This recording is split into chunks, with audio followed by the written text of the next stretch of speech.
ఒక్కసారి కొమ్మూరి గోల్డ్ కి కాల్ చేయండి. తాకట్లో ఉన్న మీ బంగారాన్ని విడిపించి మార్కెట్ ప్రైస్ కి వాళ్ళు కొనుక్కుని మిగతా డబ్బులు మీకు ఇచ్చేస్తారు. హాయ్ హలో నమస్తే, వెల్కమ్ టు మనం టీవీ. నేను మీ చార్మి. మనం టీవీ ఉన్నది మన కోసం.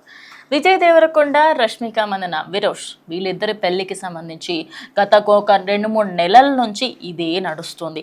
మరి ఇప్పుడు వీళ్ళిద్దరి పెళ్లి అయిపోయింది, అంతా కూడా అంగరంగ వైభవంగా జరిగింది. ఉదయపూర్లో జరిగిన ఈ వెడ్డింగ్లో అందరూ కూడా ఫుల్ హ్యాపీగా ఉన్నారు. సన్నిహితుల మధ్యలో, అదేవిధంగా ఓన్లీ కొంతమంది ఫ్రెండ్స్ని మాత్రమే పిలిచారు. అయితే చాలా ఇంటిమేట్గా చేసుకున్న ఈ వెడ్డింగ్కి సంబంధించి ఒక వార్త అయితే బయటకు వస్తుంది. అయితే ఇది గత 2 రోజుల నుంచి కొనసాగుతుంది. మెన్యూ ఏంటి, అసలు నిజంగా మెన్యూ కోసం ఇంతగానం ఏ హీరోకి హీరోయిన్కి జరగలేదు. అయితే రీసెంట్ టైమ్స్లలో సమంత పెళ్లి చేసుకున్నప్పుడు తను పెళ్లి చేసుకున్న సాంప్రదాయం విషయంలో చాలానే వార్తలు వచ్చాయి.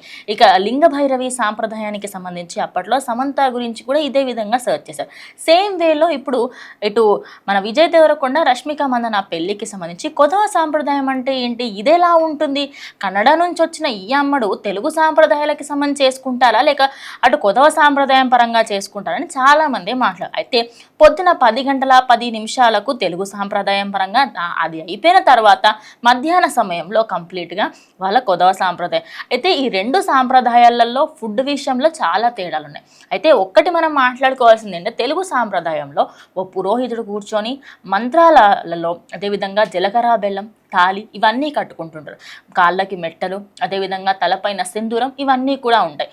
అంగరంగ వైభవంలా అసలు సాక్షాత్తు శివపార్వతులు కూర్చున్నారేమో అనే విధంగా పెళ్లిని అంత అంగరంగ వైభవంగా సౌత్ ఇండియాలో చేస్తారు. అయితే ప్రజెంట్ సౌత్ ఇండియాకి సంబంధించి తెలుగు పెళ్లిల్లో ఇలా ఉంటే, అటు కొదవ సాంప్రదాయానికి సంబంధించి ఒక కత్తి అంటే మామూలు కత్తి కాదు, ఒకానొక సందర్భంలో యుద్ధాలకు తీసుకువెళ్ళినటువంటి కత్తిని విజయ్ దేవరకొండ తన చేతిలో పట్టుకొని ఒక వైట్ కలర్ డ్రెస్ని వేసుకొని, అదేవిధంగా ఆ ఫొటోస్ ఒక వీడియోస్ సోషల్ మీడియాలో వైరల్గా మారుతున్నాయి. అయితే వాళ్ళ సాంప్రదాయం పరంగా అక్కడ ఎవరు పురోహితులు కూర్చోకుండా వాళ్ళల్లోని ఎవరో ఫ్యామిలీలోని ఒక పెద్ద మనిషి కూర్చొని వాళ్ళకి సంబంధించి తాళి, అదేవిధంగా జీలకర్ర బెల్లం పెట్టుకోవడాలు తెలుగు సాంప్రదాయాల్లో ఉన్నట్టు అక్కడ ఏవి ఉండవు. వాళ్ళకి కంప్లీట్గా వాళ్ళకు సంబంధించి పెళ్ళి అయ్యింది.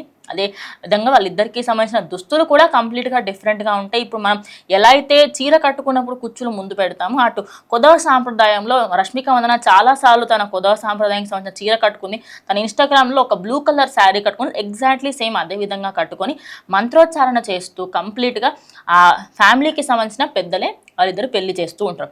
అయితే ఈ 2 సాంప్రదాయాల పరంగా చూసుకుంటే, ఇక్కడ ఇండియన్కి సంబంధించి కంప్లీట్గా ఒక్కొక్క ప్రాంతంలో ఒక్కొక్క సాంప్రదాయం ఉంటుంది. అయితే కొదవ సాంప్రదాయంలో పంది మాంసం అనేది చాలా చాలా ప్రాధాన్యంగా వహిస్తూ ఉంటారు. అంటే పంది అంటే ఏదో తప్పుగా చూడకండి, నిజానికి తెలంగాణ రాష్ట్రంలో, అదేవిధంగా ఆంధ్రప్రదేశ్లో మరియు దేశం మొత్తంలో పంది మాంసం తినే జాతులు చాలానే ఉన్నాయి. జాతులు చాలా మందే వస్తారు. ఇప్పటికీ కూడా కొన్ని ప్రాంతాలలో కొంతమంది వేటాడి మరీ తింటూ ఉంటారు పందులు. అయితే ఇప్పుడు ఈ పంది మాంసంకి సంబంధించి కూడా చర్చ జరుగుతుంది. నిజంగానే తింటారంటే ఎస్ తింటారు. అదే కాకుండా ప్రజెంట్ ఇద్దరికి చాలా ఇష్టమైన ఒక ఫేమస్ ఫుడ్ ఏదైతే ఉందో కీమా సమోసా, అది కూడా ఉందని, పచ్చి పులుసు, అదేవిధంగా దమ్ బిర్యానీ మరియు తెలుగు సాంప్రదాయాల పరంగా ఇటు పచ్చళ్ళు మరియు తెలంగాణలోని ఫేమస్ ఫుడ్స్ పప్పు, పులుసు ఇవన్నీ కూడా ఉన్నాయి. కానీ మీట్ అనేది ఎక్కువగా ఉందని, అదేవిధంగా డ్రింక్స్ ఇవన్నీ కూడా ఉన్నాయని కూడా తెలుస్తుంది. అదేవిధంగా ఈ పెళ్లి జరగకన్నా ముందు రోజు హల్దీ, అదేవిధంగా సంగీత్ సెరిమనీలో అంగరంగ వైభవంగా ఫుట్బాల్కి సంబంధించి, అదేవిధంగా వాలీబాల్ ఇవన్నీ కూడా ఆడుకున్నారని, ఒక క్రికెట్ లీగ్ లాగా కూడా క్రియేట్ చేశారని కూడా వార్తలు వినిపిస్తున్నాయి. సో ఓవరాల్గా గత 2-3 రోజుల నుంచి అంగరంగ వైభవంగా జరిగిన ఈ పెళ్లి వేడుకలకి సంబంధించి ఎట్టకేళ్లకు అఫీషియల్గా వాళ్ళు పెళ్లి చేసుకొని ఈరోజు మీడియా ముందుకు రావడంతో ప్రజెంట్ ఆ ఫొటోస్ కూడా కంప్లీట్గా వైరల్గా మారుతున్నాయి. ఇక ప్రజెంట్ వాళ్ళిద్దరి సాంప్రదాయాల పరంగా చూసుకుంటే, ఏ సాంప్రదాయాలు ఎన్నున్నప్పటికీ, దేశవ్యాప్తంగా వందల కొద్ది సాంప్రదాయాలు ఉన్నప్పటికీ కూడా ప్రేమ ఎలాగైనా 2 స్టేట్స్నే కలిపినప్పుడు 2 సాంప్రదాయాలను కలపలేదా? సో ఓవరాల్గా విజయ్ దేవరకొండ, రష్మిక మందనకి సంబంధించి ప్రజెంట్ వాళ్ళ ఫొటోస్ వైరల్ అవుతున్నాయి. సో మీరేమనుకుంటున్నారు ఈ మెన్యూ లిస్ట్కి, అదేవిధంగా సాంప్రదాయాలకు సంబంధించి ఖచ్చితంగా కమెంట్ చేయండి.